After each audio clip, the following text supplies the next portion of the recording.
we've seen that yesterday night 3 women, 2 of which were elderly, got killed in border villages in Armenia by Azeri forces. What is your reaction to that?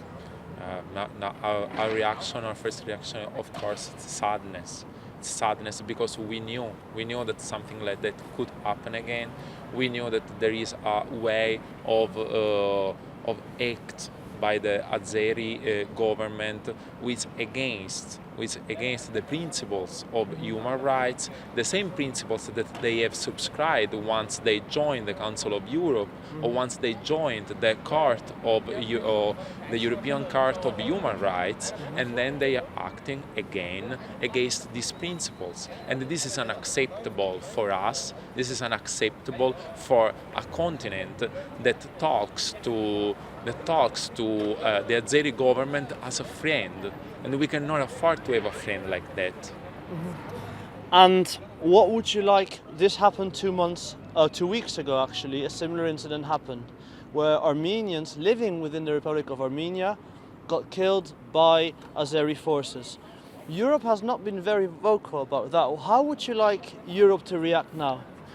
You see, what you were saying is right. There isn't be a big voice by the international community against this violence that has been that happened in the border between Azerbaijan and Armenia.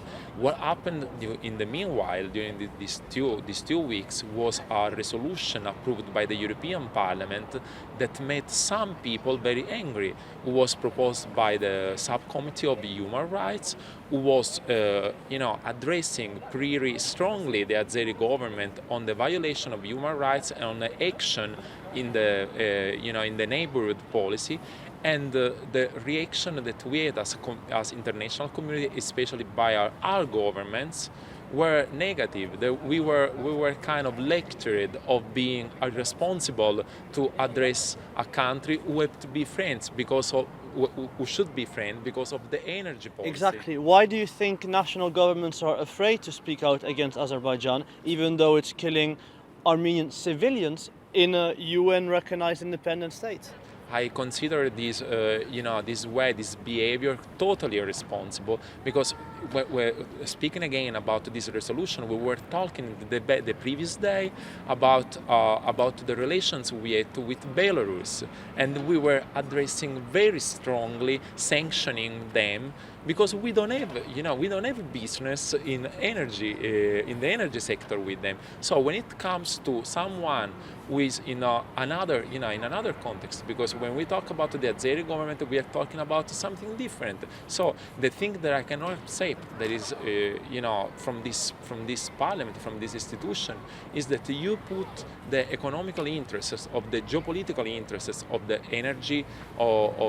energy strategy for the next year before what is human rights, before lives of people, before the ideas that should be the first priority of all here in the European Union. And what would you like the European Commission to do following the tragedy of today?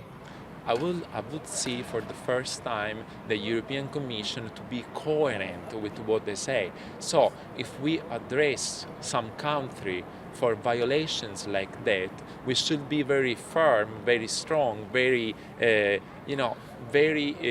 coherent in addressing the Azeri government not to do anything like that anymore. This is what I expect if the European Commission wants to be considered coherent and credible for the future.